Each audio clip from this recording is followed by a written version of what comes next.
weekend racing. It's time to recap it.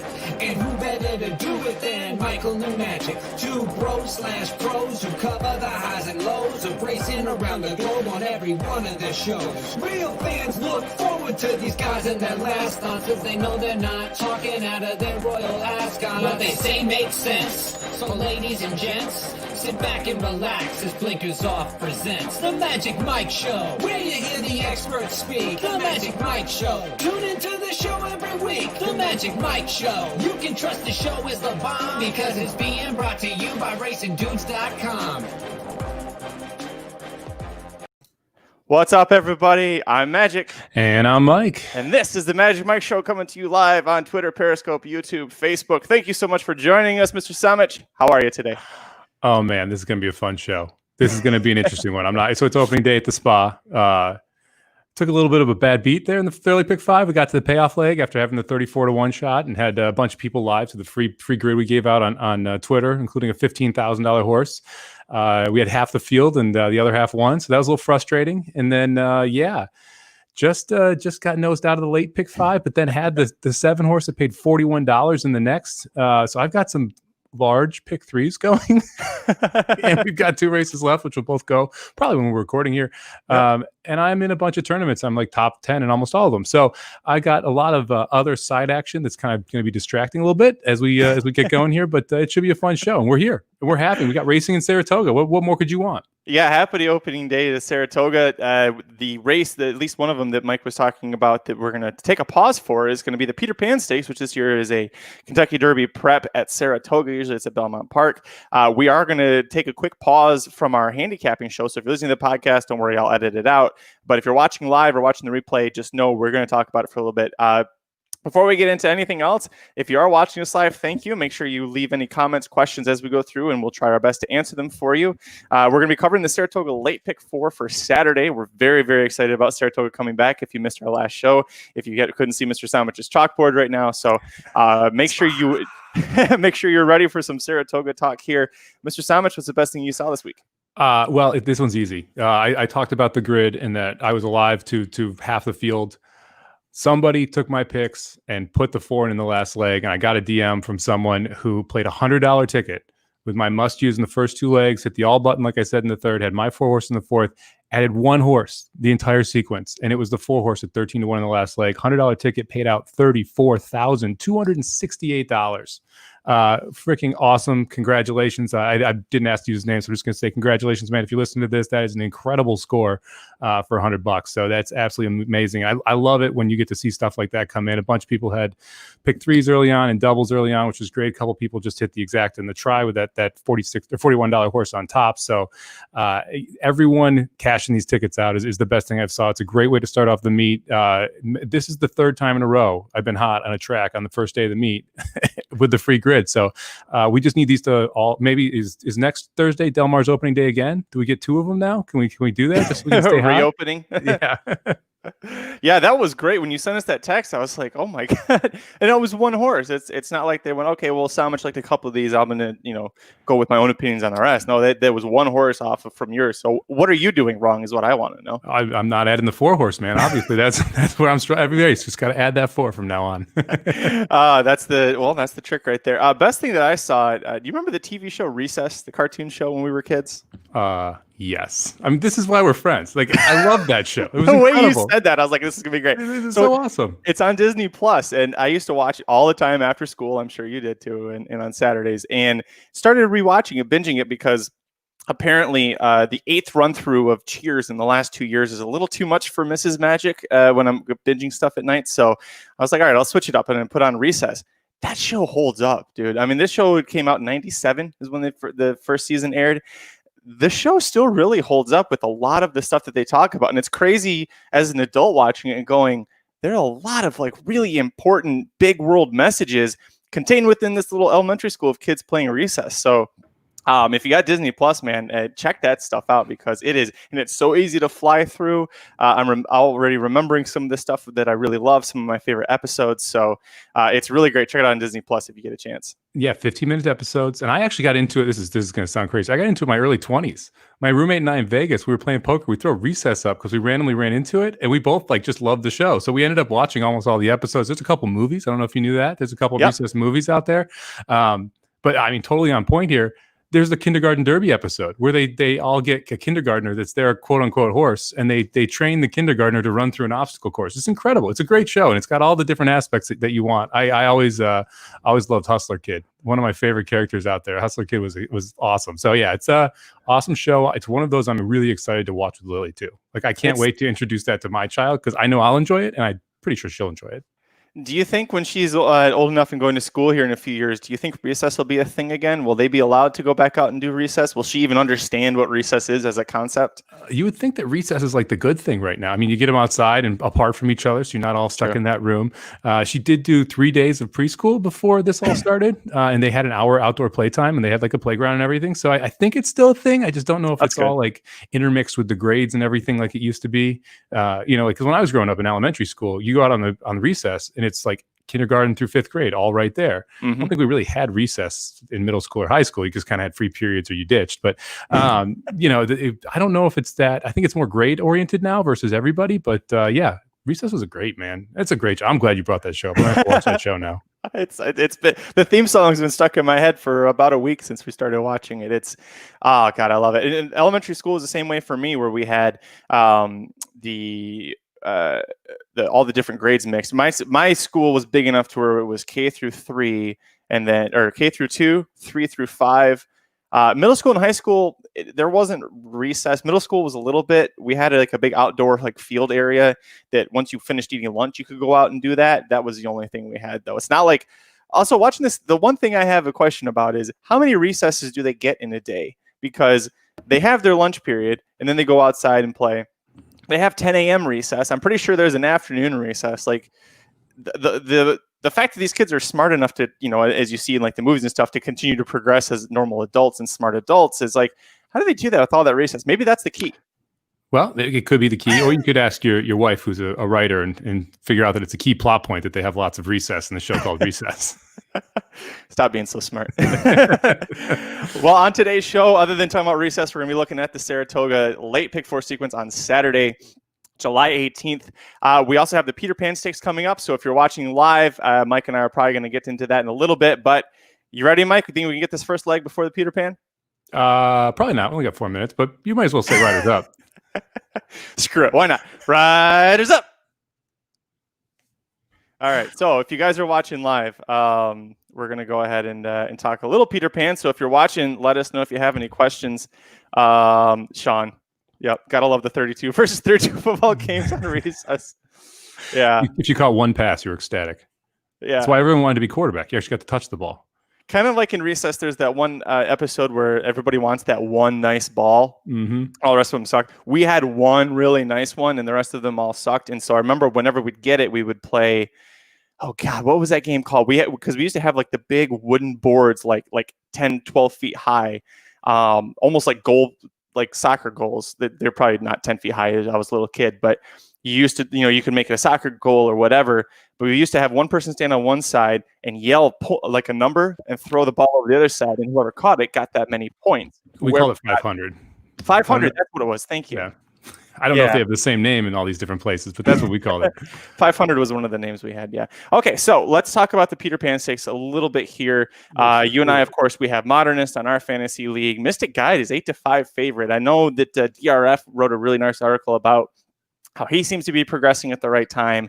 I'm willing to forgive his last effort because Tap It to Win was clearly like unpressured on the front end. And so for him, I thought that he ran a good race. And I even texted Dan after the race, he's got his fantasy team. I said, I think that was a good race. Nobody was catching Tap It to Win. So I'm willing to forgive the fact that Tap It to Win didn't run very well in the Belmont. What do you think about Mystic Guide here? I'm against Mystic Guide here. So I didn't use Mystic Guide in any of the tickets that I'm alive to right now. And I had a feeling this horse was going to be the favorite. Godolphin's been trying to find a Derby horse. And I think this is one of those spots that they're kind of taking a swing. I think that race was okay against Tap It to Win. But I really wasn't impressed with it. And I think that there are a couple horses in this spot that could take a step forward. I'm not a big fan of Country Grammar either, who's another one of those that ran behind Mystic Guide and right there. And because I'm not using one, I'm not going to use the other. I actually think Modernist has a pretty good shot here. There's not much pace. At Saratoga at 1 1/8, pace is kind of where you want to be. You want to be closer to the lead. And so I do use Modernist in a lot of my tickets. I'm really interested in Caraco, the 7 horse that's coming in from Gulfstream that hasn't run since January. It's Uncle Mo out of a Warfront horse, so it's really well bred, or out of a Warfront mare. So it's a really well bred horse who should take a step forward here. Now it's the first time 2 turns, first time against this type of field. That's why you're getting a 4-1, but has the best buyer of the field and should take a step forward here. It's a tough spot for it, but if it does, I think it could do well. I like a little Candy Tycoon, not as much as the others, but missing to Rushy and Tis the Law the last 2, at Indian before that. I mean, it's been keeping very good company, and I believe this is actually a drop in class for Candy Tycoon. I like the fact that Velasquez rides back, and then my crazy price, which I have in my tournaments, and I got a little bit of pick 3 action too, is the 1 Mohawk. So Mohawk was a Baffert damn horse. Yeah, but it was a touted Baffert horse that sold for almost $1 million. And Brissett decided after its 3-year-old debut, or 3-year-old debut with Brissett, to try this horse in this spot. It's just a very, very odd spot to try this horse. And I talked about the lack of pace. Well, this is going to be your speed. I think Mohawk is going to take the lead. I think Modernist is going to sit right behind. And I could see Mohawk wiring this field if they don't go fast enough early. And so at 20-1 morning line, 28-1 on the board, I don't think the 1 is crazy out of reach here. I think he should get a trip that could really help him. So Modernist, or I'm sorry, you're right about Mohawk. Sorry, wrong Mo. Mohawk, geez, is right, like you said, was a highly touted Baffert horse. So highly touted that John White in their Legacy Fantasy League drafted him as a 2-year-old after he broke his maiden, and or maybe it was even before, and was supposed to be extremely well meant, and then just never did shit. And this happens with the Baffert horses when it's the ownership group. They call themselves the Avengers.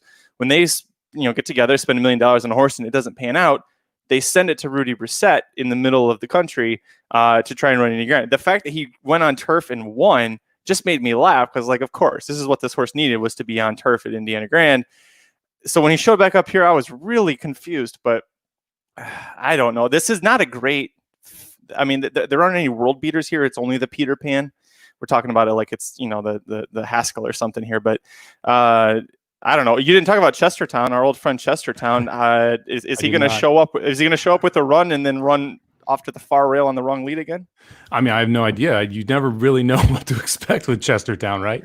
And you're going back to Santana here. I mean, I guess he's got a shot. I wouldn't use this horse in this spot.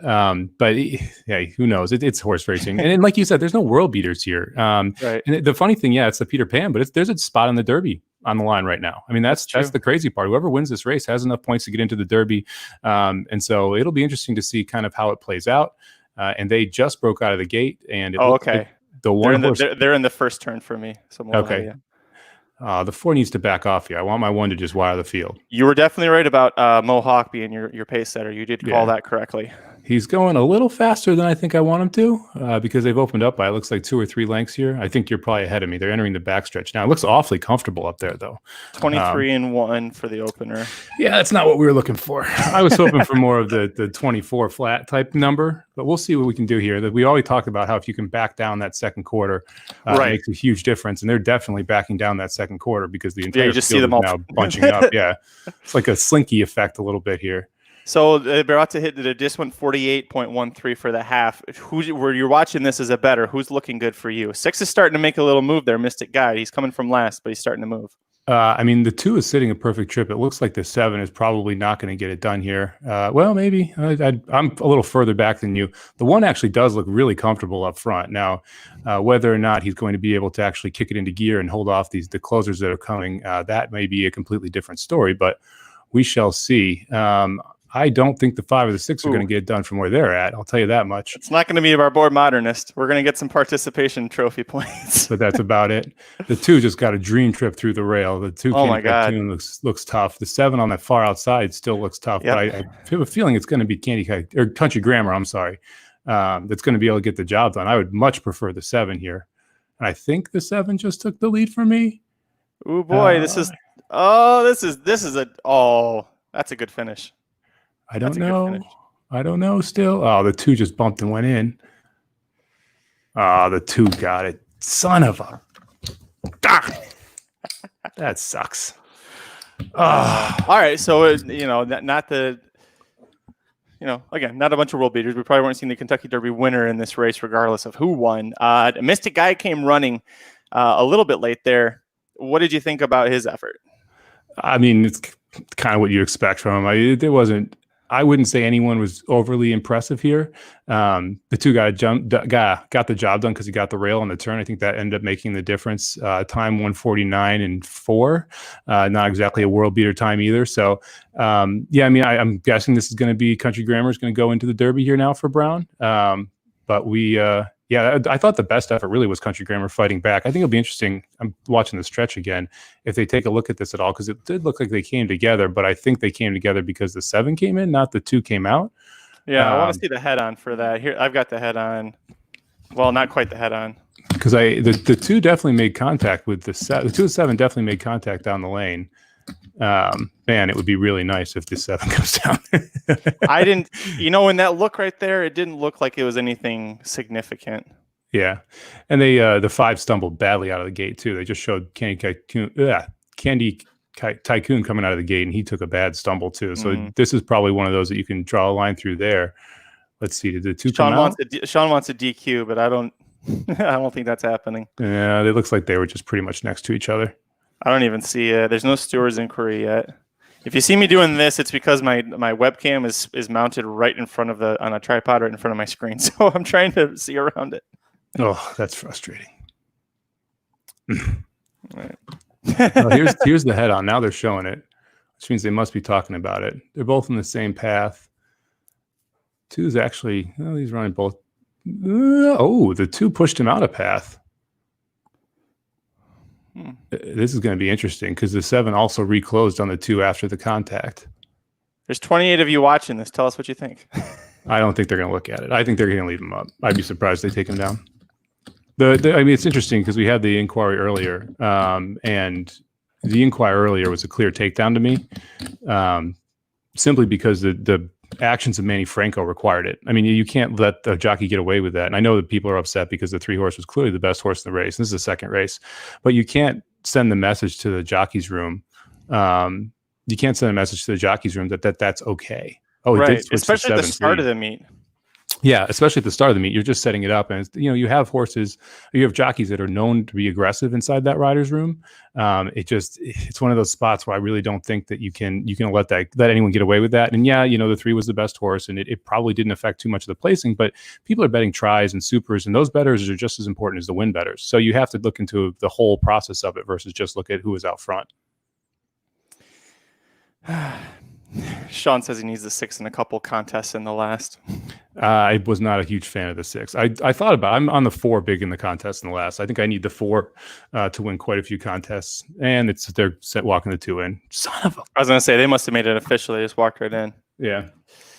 All right. Well, congrats to Saratoga Slim because he predicted back in December during the draft that this horse was going to win this race. So if only he was correct about no parole not being a sprinter, Structure being able to actually make a start, Charlatan not being drugged up, Slim, you're 1 for 5. Good job. Yeah, way to go. We actually had this horse on our list. I remember we were talking about possibly man, he does push him pretty good. We were talking about possibly I gotta not be salty about this now. If the 4 wins the last one, I'd be so happy and sad. We've got, we talked about drafting this horse, and I even had the Nelly video queued up for the show, and then I never got to play it. That's true. Oh well. All right. Well, you ready to talk about some pick 4 action? Oh, I guess. Yeah. Don't be too excited.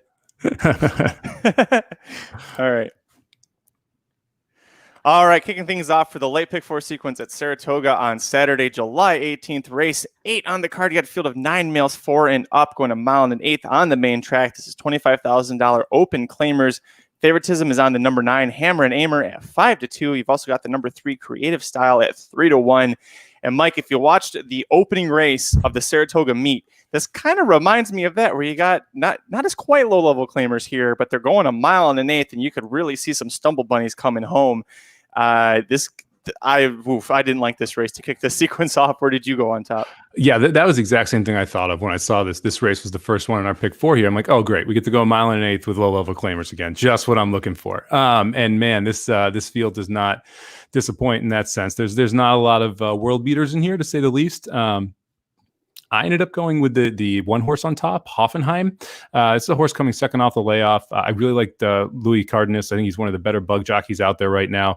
Get a 7-pound weight break. The last one I'm kind of giving an excuse for. It was the first off a layoff, going 2 turns, going a mile and 16th.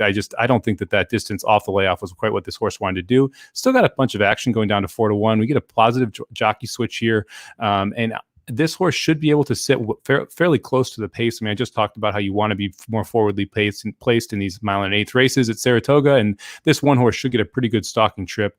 Also has a ton of back class here. I mean, this is the lowest level it's ever been offered up for. We got multiple graded stakes in 2019, was living in that kind of optional claimer, 80K, 65K world, and performing quite well. So if we can return to an effort even close to those previous efforts, I think the one Hoffenheim at 8-1 is a great price. So I'm using that horse on top. The other must use for me here is the 8 Hammer and Armor. Wait, Hammer and Aimer is the 9. Is that? Oh, I'm sorry, the 9 Hammer and Aimer. Yeah, okay, my bad. This horse to me is just the most consistent, and I feel like in a race where you got a bunch of inconsistent horses, this horse is again going to be forwardly placed. Adding a little distance is a little bit concerning, but I think this horse should be able to take the mile and an eighth.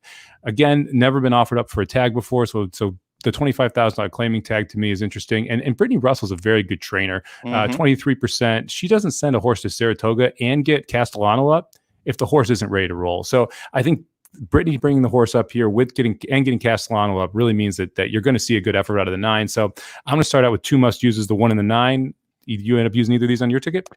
The 1 was close, ended up making the cutting room floor. The 9 was actually the last one that I added into this race. I don't love that outside draw. What happened in the opener at Saratoga on Thursday is that you had half the field drop out, mostly for vet scratches. So if that happens here, that outside draw for the 9, not an issue. You brought up great points. My big concern there was just the outside draw. I went 3 deep. My top horse is actually going to be the 3 Creative Style. 2 of the last 3 starts for this horse, all in 2020. Career best efforts here. Eric Kinsell was aboard 3 back. The horse had to come from way off the pace. That was going a mile and an eighth, especially in this field. He's going to have to be a lot closer.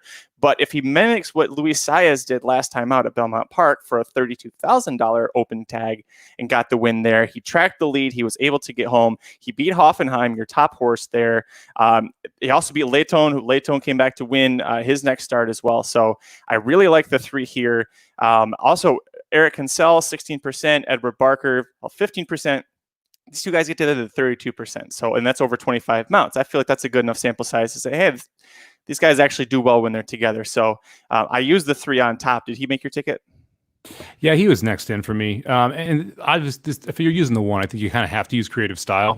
Since the Creative Style beat the 1 last time out in that mile and 16th race and ran a really nice race too, coming from just off the pace. One concern I have, well, Ed Baker, first off, is a very good trainer. He's one of those sneaky, he and Weaver, the 2 really, in my mind, sneaky trainers at Saratoga that win at a high clip and also have a positive ROI. I tweeted out a couple charts about the ROI at Saratoga and Baker and Weaver too that just jump out of the charts at you. This horse should be able to run back again. One negative that I would say about Creative Style is Baker likes to kind of set up that sprint to a route, and now we're going on a second route. So I'm worried you may not get the same effort because that was clearly a 1-2 punch. It's a combination setup races where they set him out at 6.5 to get him fit, and then the next race was the best race. I'm not sure if he's going to be able to repeat that 87, which also was a career best buyer for that horse. So I'm a little concerned that race may be it's kind of. The horse has it in him, but I'm not sure he can run it twice in a row. And so that's a concern for me with the 3. And it's why the 3 didn't make the must-use column.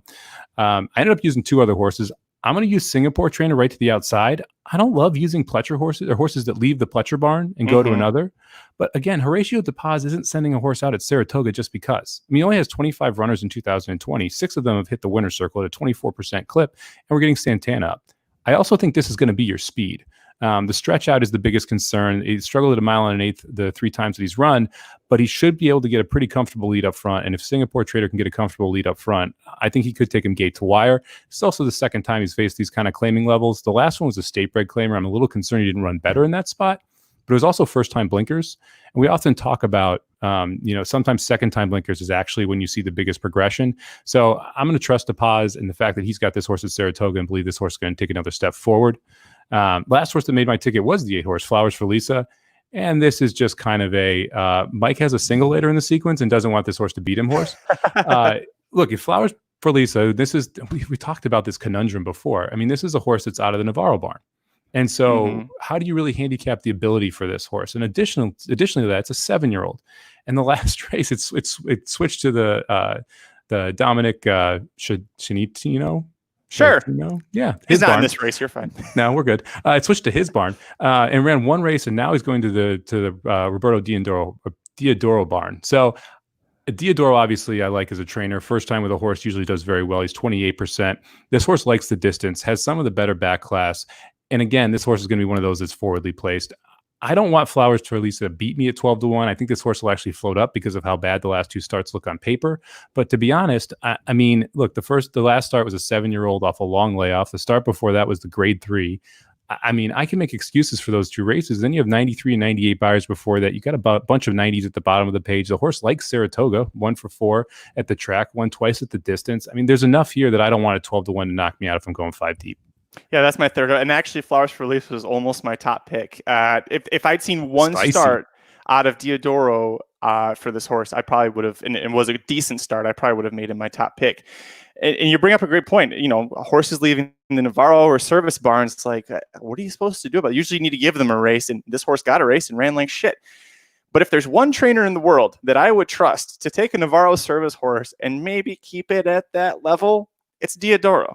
Remember when he pulled that crap at Oaklawn Park and the last Saturday where he had that horse that ran the career best like by 30 buyer points first time in the barn? Yeah, that was a Diodoro horse. So yeah. I'm just going to stay. I'm just throwing that out there. Also, the dotted line. You got to love the fact that Diodoro's top rider, Asmussen Santana, Diodoro's got Cohen coming here to ride this horse. So the fact that Cohen's coming to ride, I don't know if he's going to be based at Saratoga. There's that whole issue about horses. If you're a jockey at Saratoga, you can't come back if you leave. So, but the fact that Cohen is going to be riding this horse, that's a big plus for me that he's coming up to Saratoga. And I think at this level, with this type of a horse, he can knock heads with the Ortizes, the Castellanos, and be just fine. Well, and he did it at Oaklawn, so I'm not too worried about that. And one thing that you got to keep an eye on, I'm not sure if he'll be riding. We actually had a late scratch today, the 9-horse Bourbon and Ditch in the last race at Saratoga, because the jockey could not ride at Saratoga because of the new protocols they put into place, and they couldn't find anyone to pick up the mount that was able to ride. So as we progress through here, you got to keep an eye out to make sure, because the colony isn't huge. Right. And then additionally, they have to accept the mount. And this was a 40K claimer in the last. So, obviously the horse didn't have a great chance. And so because of that, I think that's some of the reason why no one wanted the mount. But you got to keep an eye on that, because, if Cohen can't ride, they have to figure out who can and who's not in this race and who's willing to take them out. Now, if it's Diodoro, I wouldn't be shocked. I'd be shocked if it's scratched because of that. But on the last race of the day and the lower level claimers, it's something to definitely keep an eye out for, because you're going to see a lot of, musical chairs or musical horses with these jockeys as we go through this first weekend, especially of this meet. That's a fantastic point. And I just looked it up while you were explaining that.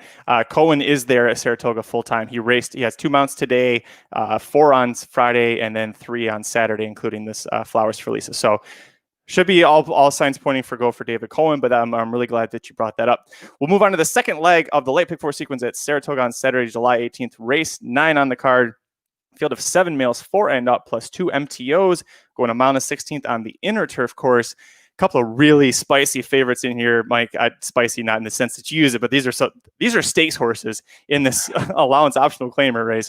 The number 6 set piece at 8-5 for Brad Cox, making his second start since moving to Cox's barn in North America. Number 7 Digital Age at 2-1 for Chad Brown. This is a stakes winner, a graded stakes winner, and yet makes it because this is an optional claimer for horses that have never won 10,000 3 times, other than maiden claiming starter or state bred, or which have never won 4 races, or optional claiming price of 80,000. So pretty much, if you're a horse that's at least age 4 and you're on the Saratoga backside, you probably qualify for this race. You had to use those two favorites, right? I mean, they're so much a standout here. Yeah, I'm not crazy. I'd use them both as the must uses. I mean, anytime you have a horse that made, almost $600,000 the previous year in turf races, and they're an optional claimer, they're probably a use. Just throwing it out there. And that's what Digital Age did last year. I ended up putting Set Piece on top because I do think that the pace sets up very well for both these horses, but I like Set Piece second in North America here. And I think Rosario is going to fit this horse extremely well, wanting to come from off the pace. And you kind of know these New York paces, they're not usually that hot on the turf, and then you just have these big swooping moves, and that's exactly what Set Piece will be looking to do.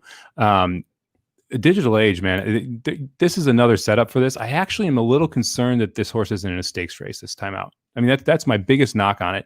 You often see Chad Brown bring horses back in optional claimers, and that's what this horse was in last time. Mm-hmm. It got its one race in, and it didn't beat Breaking the Rules. It's also a very good horse. Have at it, finished right behind it. I mean, it was on Derby Day, second to last race, so it's not like this was a bad race that it ran in, but generally you'd expect that to be a springboard race, not to run back in an 80K optional, especially for a horse that made $588,000 last year.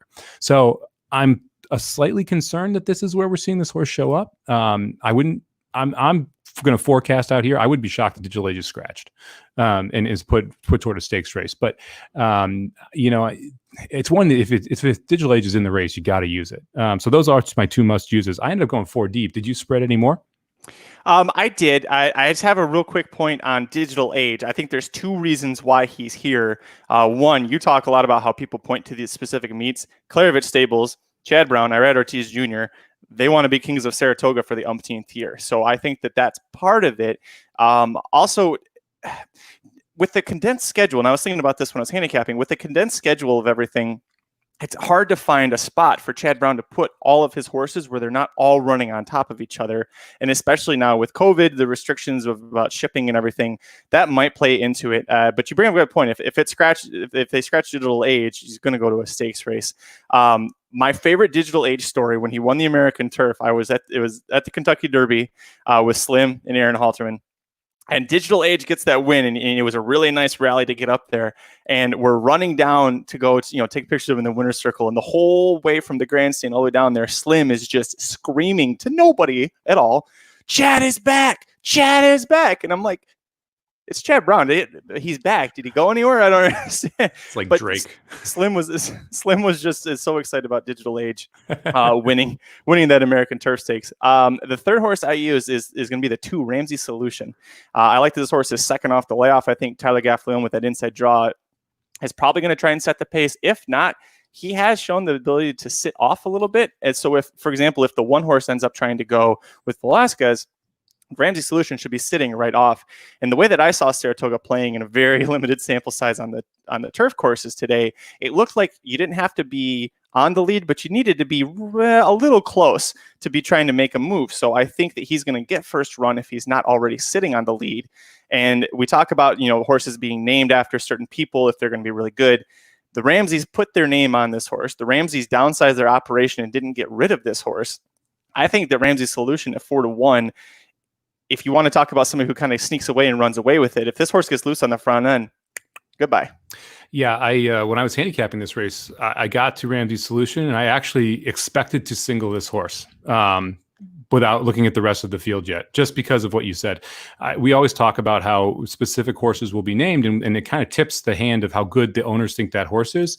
Man, when you see a barn like Ken and Sarah Ramsey and how many horses they have and how many times they put horses out there without their name, and it's, there's a lot of kittens out there because of Kitten's Joy, but I've never seen their name in it, or their name in a specific horse's name before. And I'm sure there's some out there, but when you see that, and then you see it go to Wesley Ward, and first out it gets bet a little bit, but doesn't run that well, kind of has a slow start, but then pops a second time out on Churchill and absolutely looks amazing doing it. Runs an 87, and then kind of takes a break. And now we're getting second off a layoff here, a pretty aggressive spot to bring this horse to Saratoga. And like you said, this horse should be able to get out front and be able to set a pretty casual pace.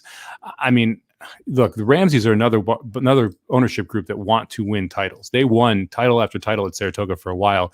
And this is one of those horses where they were clearly saving it for this meet versus running it at Keeneland, because this horse was down at Keeneland training down there. And they decided to bring it up and run it early in the Saratoga meet. I think that says a lot about what they expect this horse to do coming out of the gate too. So I would not leave the 2 off any ticket, even with the other 2 in there. And like, if you want to go like aggressive single, I think the 2 is a horse that you could aggressively single. I'm not going to do it, but I do think it could be a separator single if you really wanted to go after it. I got one of those next race, so we'll get there soon. Okay, so you made good points. Talk about your other horse in here. You got an interesting one. I'm real curious. I'm real curious to hear your arguments for, because I'll just go ahead. Yeah, so I ended up using Midnight Tea Time too. And this one is, we'll call it a little bit of a stretch. But this is second off a long layoff for a 5-year-old that improved through the 4-year-old season. Like Saratoga, has hit the board 6 times and run its career best buyer over this turf, going this distance. This is a definite step up in class, but lost to Factor This in the grade 3-2 back. Factor This was absolutely running the board over at Fairgrounds. Synchrony was in that race, a very good race. Cullum Road was in the last race off the layoff. Now we're getting second off a layoff. I expect this horse to be able to take a step forward. And I'm just looking at this field and I'm thinking to myself, what if a couple of these aren't fully cranked? Who can be the horse that improves and is able to really jump up and take it down? I think that's the 8 horse. Additionally, if you go back to the 8, if you go back to the 8 horses earlier runs, it showed more pace and was sitting up close to the lead. And there's just not a lot of pace in this race. I think that you're clearly going to see the 2 horse Ramsey Solution go out to the front, but I wasn't really sure who was going to be sitting right there. And I think Midnight Tea Time is the horse that's going to be sitting right behind Ramsey Solution. And again, I'm playing to my single. I'm trying to hit my single. And if I hit my single, I don't want horses that I think have a unique trip setup that could knock me out of this. And like Flowers for Lisa, there's a unique situation where I'm not really sure what the horse is going to do. I don't want it to knock me out. Midnight Tea Time is one of those horses that I think could get a uniquely good trip that's kind of sneaky. You can't really see it on paper, but when you play it out in your mind, you could really see how Midnight Tea Time is the only other horse close to a slow pace. And if Midnight Tea Time tips and rolls around the turn, they may not catch the horse who gets first run on the lead. And that's the reason I ended up using the 8 as well. Good arguments. Yeah, I figured the Saratoga, the distance records, which are both 6 starts, no wins, but 3 seconds and 2/3, and really missed winning his last appearance at Saratoga. Granted, a mountain 3/8 on the inner turf course, but still to miss by a neck while sitting up close. You made a good argument. I'm not going to use it. You just better hope that Manny Franco learns to tone back the aggressiveness a little bit so he doesn't get you DQ'd like you did earlier at Saratoga. Although that did help you. That did help me. And it also gave me 2 hours of just pure sweat for no reason. I mean, let's be honest. I wish the 3 horses won that race, because then I wouldn't have had 15K will pace live to the big 5 that I had to lose. So, in the moment, it was great. 2 hours later, it's kind of like, bah. Well, we'll move on to the third leg of the late pick 4 at Saratoga on Saturday, July 18th. This is the feature race on opening weekend. This is the grade 1 $350,000 Coaching Club American Oaks field of 6 3-year-old fillies going 1 1/8 on the main track. Favoritism is on the number 1 Tonalist Shape at 9-5. You also have the number 6 Paris Lights at 2-1. And I got to tell you, you have a single. I almost singled Tonalist Shape here. I almost did. And then I did the smartest. Crazy. Then I did the smartest thing I could have possibly done. I texted Aaron Halterman and said, "Am I crazy for trying to single Tonalist Shape?" And he replied back one word: extremely. Yes. So I'm 3 deep now. And actually, Tonalist Shape is my 3rd horse now after I went back and looked at this and really thought about what this race is like. And my top horse is your single. So take it away. Yeah, spoiler alert. I'm probably not going to use Tonalist Shape on anything, and I think is a complete chuck. I mean, this is a significantly deeper waters than what she's been facing, which sounds freaking crazy, but outside of the race where she faced Swiss Skydiver 2 back, those other races weren't very good. Like, let me tell you, as someone who played Gulfstream the entire time, those other races weren't that good. Okay. And we're stretching out to 1 1/8 for the first time. I mean, there's just enough that I like 9-5 is nutty on that horse in the morning line. I'll be interested if that horse goes off the favorite. I'm going to be betting horses to win, and specifically the one that I'm about to talk about, and that's the 3 horse Altaf. I don't even know how to pronounce his name.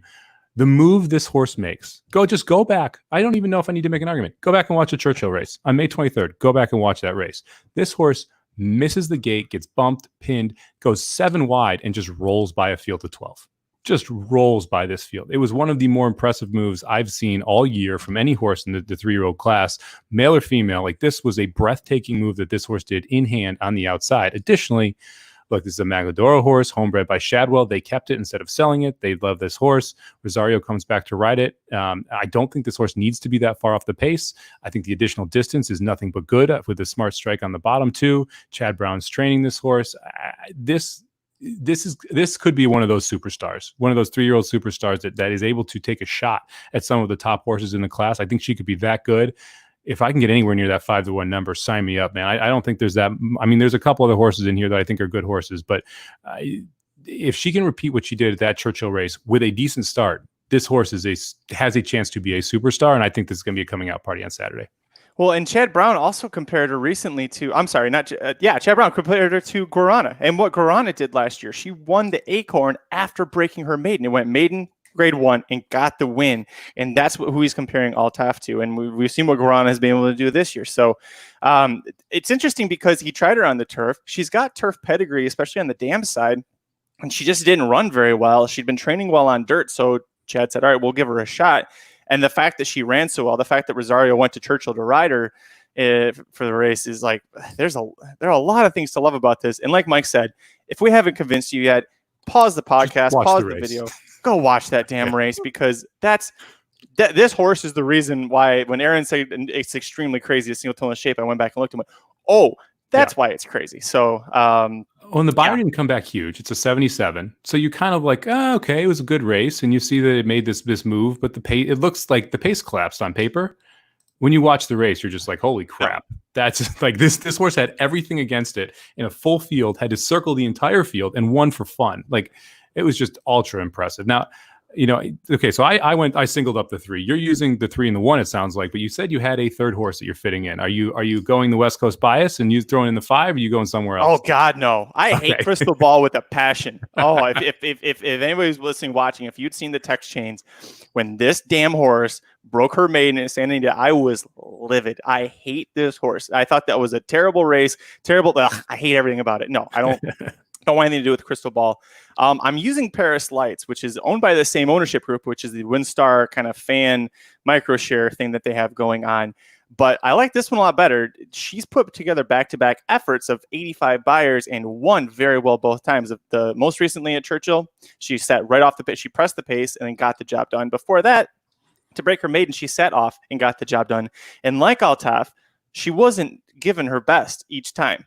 So Altaf's was more eye-opening if you go back and watch them, but Paris Lights, very easy, gets it done. She's only drawn the 6 post, so going into that short run to the turn doesn't concern me. Again, we got Gaffleone there. I like the fact that Crazy Sexy Money won her out of her third place effort behind Paris Lights, so you can see that the field had a little bit of class as well. I don't like the price. The 2-1. I'm hoping a lot of people go on to Tonalist shape and they see her record and go, oh, look at that. She's great. She only lost to Swiss Skydiver, who is, the de facto leader for the Kentucky Oaks right now. But I don't know. I almost left Tonalist shape off. That's actually a horse that I'm like, if that horse knocked me out of this, I would be livid. So I put her on, but that's a very much a defensive use. Yeah, the 6 was my second pick in this race for all the reasons you stated. But Crazy Sexy Money running back and winning really validated that last race against winners. The fact that this horse has faced winners where others hasn't, I think that's also a positive. This horse is so regally bred. I mean, it's a daughter of Curlin out of a Bernardini mare. I mean, this is just it should be ultra talented. Yeah, the distance shouldn't be any type of an issue. To me, the 3 and the 6 are the 2 places to go. I would use the 5 as my third horse just because Baffert shipping to New York scares me. So I wouldn't argue people away from using that, but I think that the 1 horse is going to get over bet here. I think the 3 actually is going to go off as your second choice. If there's enough trip handicappers that are going to put big money on that horse, and it's Chad Brown at Saratoga. So I would expect the 3 ends up going off as your second choice. But to me, the 3 and the 6 are the 2 horses to watch here. And the 3 was just so visually impressive that I'm going to roll the dice and hope that the 3 can improve off that effort, beat this field, and then allow me to hit some prices around it and bring home a pick 4. So Dennis just left us a comment real quick if we're concerned about Altaf. With her trying the turf, Dennis, her pedigree screams turf, especially on the family side. That's why Chad did that, and she didn't run a step on it. And she'd been training well on the dirt, and that's why they gave her that shot on the dirt. It sounds like the plan, if she didn't win on the dirt, was to try her back on the turf again. So the fact that she freaked like that on the dirt, the exact words Chad said, was, I think that's Medaglia Doro coming out in her. So she did pretty damn well. When you see Chad Brown go from maiden special weight to a graded stakes like this and make grade 1, and not only that, but after just trying something out, like that's how impressed he was about this horse. He was kind of just throwing some spaghetti at the ceiling and seeing what would stick. And now he thinks he has a grade 1 horse on the dirt because of it. I mean, so you got to take that into account, that the fact that she shows up in this spot tells you what Chad Brown thinks about her too. And I hope she can run her eyeballs out again and get home and become a black type winner and lead me into this final leg of the pick 4. And pray that you can get anything close to 5-1 on her. Yeah, I will bet her to win at 5-1. I don't think I'll get it, but I would be betting her to win there. We'll move on to the fourth and final leg, the late pick 4 sequence at Saratoga on Saturday, July 18th. Race 11 on the card. You've got a field of 11 New York bred males, 3 and up, going 6 furlongs on the main track. This was a doozy. This was a doozy because I at one point when I was first looking at Single Tonalist shape, I was like, well, can I kind of stay alive and try and go deep here? And then I looked at this field. It's like, even if I singled earlier, I don't want to go deep because a lot of these horses are just kind of, I mean, they're, New York breds sprinting on the dirt. Not my cup of tea. Favoritism is on the 4 Midnight Whiskey at 7-2. Made my ticket, but wasn't a strong pick. Definitely not on top. Where are you going on top? Yeah, I ended up going with the 10 horse on top here. So I went to Top of the Mint, and this is one of those that I don't usually like, to be totally honest with you. It's a horse that's run a lot more than these other horses. It's a 4-year-old in this spot, which I actually do like in that sense. This is second off a layoff. This horse ran well at Saratoga, going 7 furlongs last year. I'm throwing the last one out because it was over a muddy track. I don't think that's necessarily what this horse wants. And because of that, I think that it can take a step forward second off a layoff, have a little bit more mature of a horse. Hennig is 3 for 10 in this type of move, second off a layoff. So for a lot of different reasons, I think that the 10 horse has a chance to fire against a group of horses that just don't have as much experience as it. Oh my God, come on with this 4. Sorry, we're gonna quickly pause so I can see if my 4 17-1 can get home. Because if it does, I win a bunch of tournaments, I think. Oh no, we're not gonna get home. We're gonna get caught, aren't we? Don't get caught. Don't get caught by the 11. Don't get caught by the 11. Welcome to the show, guys. This is what happens sometimes. Come on, 4. Come on, 4. Come on, buddy. Come on, buddy. Oh, the 1 got him. Oh, I think that's okay. The 1. You didn't even talk about the 1 until it's best. Well, the one was cutting back, but I thought the 1 was a bad 9-5 favorite. It was cutting back in distance. It clearly didn't have really turn a foot. I thought the 4 was going to get the run on it. It did, and the 4 just literally last 4 jumps decided that there was a wall in front of it instead of a tiny wire that wouldn't hurt it. It's not the horse that Sean was asking us about earlier, right? So you're fine. No, okay, he wanted the 6. He wanted the 6, yeah. Oh. I'm not editing any of that out, by the way. That's all staying in so people can see what it's like sometimes. I think I would have won I would have come in second or third in the full day Saratoga 10K. Oh well, it's been one of those days. I will say this: I would have had a $20 pick 3 live to that 4 if the 7 had won the last race, and the 7 horse in the first race was a $41 winner. So it would have been up for the meet if the freaking 7 and the 4 hold on. But so is horse racing. Anyway, back to Top this. of the Mint. Top of the Mint. I'm a big fan of Top of the Mint here. I think that second off the layoff, older horse, all good reasons to play this horse. Yep. I think it's going to get ignored in the betting windows. And I like the fact that Ortiz picks up this mount.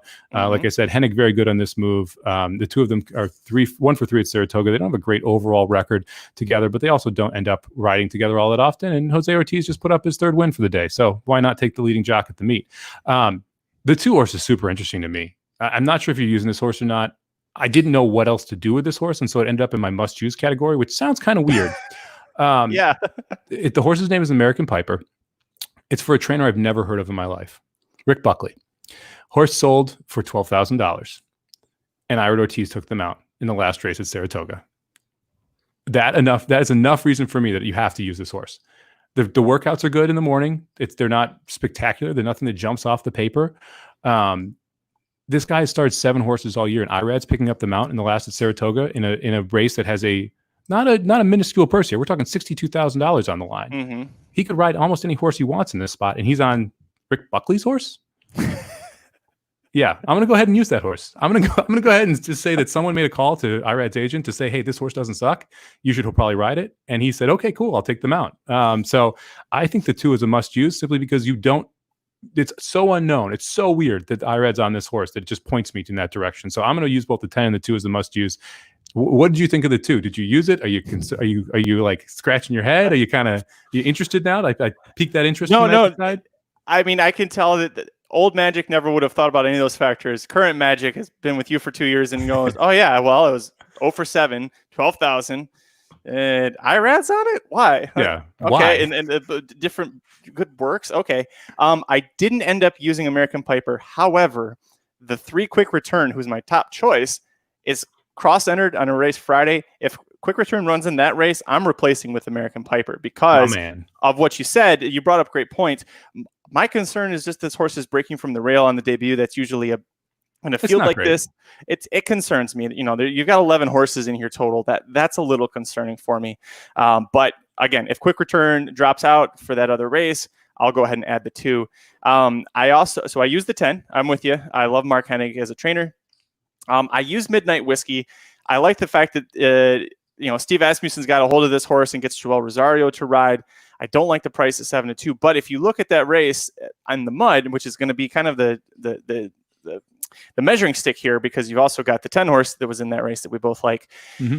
Had the lead, lost it late. My concern is that was on a muddy sealed surface, and in his debut quit very badly. So if he doesn't quit badly, he ran well in the mud, but how much did that muddy sealed surface prop him up? He is a $92,000 purchase, but that's a little bit of a concern for me. And then I also used the 7 Papa Luke. Saez rode both times, rode through the barn change from Gulfstream Park to Belmont Park. Again, ran on a little bit of a good surface. It was sealed, but showed good effort, got caught late, I think, with a slight cutback by a half furlong. I think, a shorter stretch than what you're going to have at Belmont Park. I think that could move this up. And the fact that Velasquez gets aboard, that intrigued me. I went and used Papa Luke. Did you use either one of those 2 horses? Yes, I did. I ended up going 5 deep here because of that single, which allows me to spread out. Papa Luke was the next horse in for me. So this was the 3rd horse I used. I considered stopping here, to be honest. And if I went deeper in the previous leg and added the 5 or the 6, specifically 6, then the 5 in that order, I would have stopped at Papa Luke. You talked about the 10 horse that I like, obviously, top of the mint, 9 horse, Farragut. I don't know. Sure. Whatever. The 9 horse had faced a bunch of the different horses in this field and actually ran second back-to-back times and beat Midnight Whiskey in those races, who's the 4. Papa Luke actually beat that horse last time out, going 6.5 over a slightly off track, and was able to set the pace, get the lead, and then get caught late. I like that effort quite a bit. I also like the fact that was the first time out in the Dutro barn. Now we're going second time out in the Dutro barn. This horse is training very well. If you look at the works both before and after that race, it's coming in live. And I like the fact that Velasquez picks up the mount. I mean, I think that all that points to this horse running very well. This is the second time against Statebred, which is where it ran its last race well. So I think that this horse fits this field very well and has beaten the horse that's really the common horse amongst everybody else. So I'm going to end up going with the 7 as my next in. And then the 3 and the 4 were my 2 last horses on the ticket. Like you said, the 4 horse makes a ton of sense here. I don't love the price. I think I've been very vocal about how I feel about Steve Asmussen horses. And unfortunately, this is another one that I think is going to get overbet. I think it has a legit shot at winning. I just don't think you're going to get the price that you deserve to get. I think that's your main concern about this horse as well, is that 7-2 morning line is going to look more like 5-2 when they go off. And that's just not what I'm looking for with a horse that's going to face more speed in this spot and is going to need to take a decent step forward. Can it win? Of course it can. And that's why I'm keeping it on the ticket. I just don't think you're going to get the value for it. And then the horse to the inside, Quick Return, like you said, I think makes a ton of sense here. This is my top choice. I didn't actually talk about him. I just realized that. Well, then, you go ahead and talk about Quick Return instead of me saying why I like the 5th horse on my ticket. I didn't mean to cut you off. No, this is a play off of one thing because I don't watch much New York racing. Well, something I learned from you and from Ricky's Rockets, from Ricky, is that Kendrick Carmouche, man, he's a gun him out of the gate style jockey. And that's what he did really well. He was in for maiden 40 against Statebreds in his debut. But again, if this horse shows up here, that means they bump him up in class, knowing that you could have gone to, stayed at that 40K rank. I also really like Central Banker as a New York stallion. The few times when we do cover New York races, Central Baker horse, I notice, especially the younger ones, tend to do pretty well. And so you're getting it, he's a grandson of Speightstown through that lineage. This horse should be really fast. He showed a lot of speed in that Belmont debut. And with Carmouche coming back aboard, he's 2 for 10 with Ferraro horses. He could have been 3 for 10 with that effort here. So I really like this horse here. Yeah, I also like the fact that it's going from maiden specialweight or maiden claimer up to maiden specialweight. We often talk about how the drop from maiden specialweight to maiden claimer is one of the largest drops you can make in racing. It shows a lot of confidence in a horse moving it up like that, and so that was one of the reasons why I thought that this horse could run back well second time out. So, and I agree with you on Central Banker too. I think that's a great point. It's this is his first class as a 4-year-old, so this is his 3rd overall class on the track, and he's been a wonderful New York sire. So Central Banker is one of those I definitely keep an eye out for, especially in Statebred New York races. Oh, I just looked it up. So Quick Return, it's a 40K Statebred race on Friday, but he's an MTO. So he's actually probably unless they get rained off, which they have a lot of rain coming tomorrow. But you could very likely see him show up in this sequence on Saturday instead. And if he scratches on Friday and they're off the turf, if they're off the turf and he scratches on Friday, this horse is live on Saturday. Exactly. That would be a dead giveaway because they're taking it out of they're not letting it be bought. They want to keep it in the barn, and they're choosing in MTO. They're going to be in a great spot because you're going to be one of the few dirt horses in a turf race. So if they scratch out of that race when it's off the turf, it tells you everything you need to know about this horse on Saturday. All right, that's going to do it for this episode. Let me start that over, Mike. See, you guys get to see when I screw up. This happens a lot. I haven't done it on video in a long time. All right, thank you so much for going through this sequence at Saratoga with Mike and I. We're going to go ahead and give out our tickets one last time. And hey, if you're watching live, look down right there. We're giving the tickets out right there. Look at that. Technology 2020. I'll go ahead and start off. I am going 389 with 267 with 136 with 34710. $54 ticket. Mike, you're cheaper than me. This is hey, big spender. What's going on here? I mean, I don't even know what to do here. I feel like I have to throw a $5 ticket in right now just to be over you. That's crazy. I got a $3 a week raise from racingnews.com. Not going to brag. There you go. 2 weeks and you can cover the difference between our tickets. All right, I'm going to play a 50-cent ticket. I'm going to go 1, 3, 4, 8, 9 with 2, 6, 7, 8 with 3 with 2, 3, 4, 7, 10. For 50 cents, that is going to cost you $50. Hopefully we get that single home. Yeah, that 3, man. Again, if we can get anything close to that, that is going to be a really, really nice price to get. Over at racenews.com, hey, guess what? The Haskell's coming up this weekend, and I know it doesn't look like a major field, but guess what? Nothing does. It's 2020. It's pretty top heavy. You got authentic Dr. Post, and a bunch of horses that are going to finish second, third, fourth, whatever. So real quick, Mike, what are your thoughts on the Haskell field? Dr. Post. No, I think it's going to be interesting to see who ends up riding whom, because obviously IRAD won't be on Dr. Post. I will be against authentic. Joe Bravo. Joe Bravo's up. Okay, that works. Jersey Joe. Get him a Haskell. I like Dr. Post in that spot. I think that he's the horse that's moving toward that the best. And I'm not a big authentic fan. I mean, I've never been a big authentic fan. And I think that we probably saw the peak of authentic in earlier in the season. And we talk about Bob Baffert struggling to keep these horses at the top of their level throughout the entire process. And I think that this is a situation where we're going to see not necessarily the best authentic, I think we've seen the best of authentic. And I think we're going to see regression from moving forward or just plateauing. And in that case, I'll still take Dr. Post over him. And I love the price too. 4 to 5 on authentic seems nuts to me. Yeah. So make sure you go to racenews.com. You can get the inside track to the Haskell Stakes wagering guide that's available right now, racenews.com/handicapping products. Mr. Samich, this has been a fun show. We're going to stick around. We got one quick question from a fan that I wanted to make sure we got to before we sign off. But until then, this has been another episode of the Magic Mike Show. Thank you so much for listening. I'm Magic. And I'm Mike. We'll see you next time. Huzzah! I think I hit stop a split second too soon. All right. So Dennis had this question for us.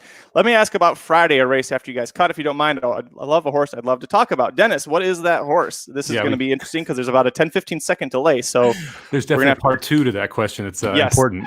I read it real quick while we were starting to wrap things up there. So Dennis, whenever this catches up here, let us know. There it is. Race 7 Friday. Clara Peters. What do you think about her? I actually was just looking at this because I was editing Ricky's Rockets. That's the De La Rose, I think, right? Yeah, that's the De La Rose Stakes.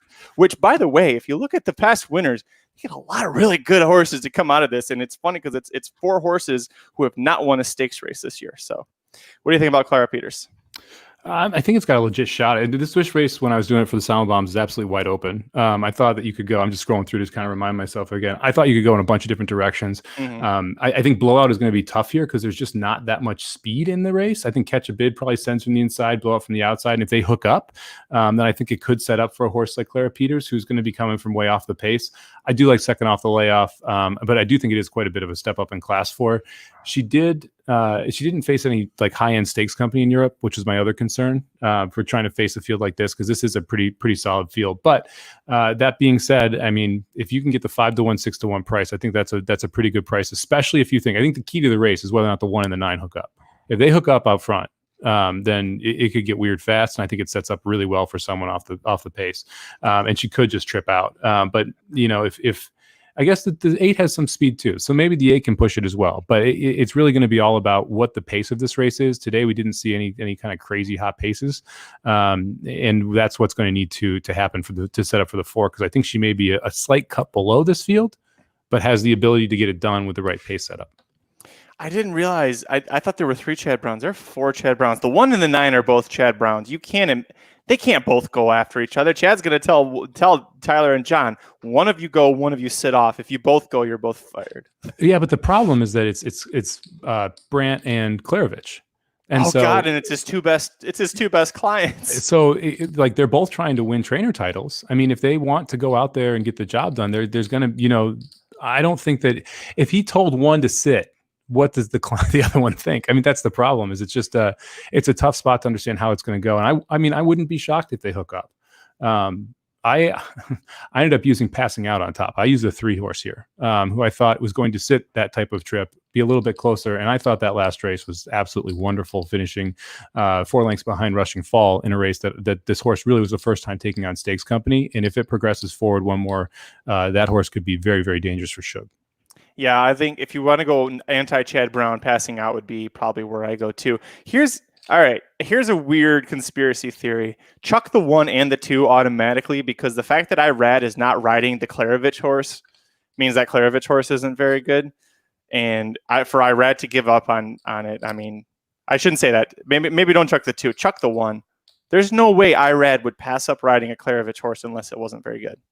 Inside the Chad Brown barn, because I know Manny Franco was on that horse that got disqualified today, but that wasn't a Brown horse. Yeah, I mean, we talked about this before, though. You don't always know what trainers are thinking necessarily, with Brown especially. You don't know what horses are going where, and I don't know if they knew that these 2 horses would be in the race together. Irad also has ridden Catch a Bid before and may just think the upside for Catch a Bid isn't there long term, but that Nora Sahara has the more upside later in life. So I'm not going to just go ahead and chuck a horse because of it. I'm, by the way, not going to use Catch a Bid, because the pace the Catch a Bid got last time was ridiculous. 25-1, 51-1. Like that's any horse in this race will win if they get to go that up front.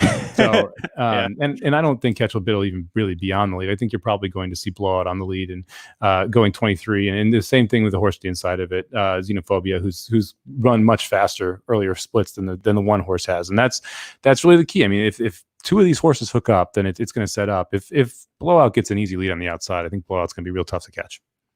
I'm with you. Cool. Dennis, thanks for the question. Thank you to the 13 of you who are still left watching. We appreciate you. If you're new, we do this every Monday and Thursday starting at 2:30 Pacific, 5:30 Eastern, and we try and stick around and answer a couple quick questions at the end. Our Twitter handles are right here on the screen, so if you haven't been paying attention the last hour plus, that's what that means. Cool. All right.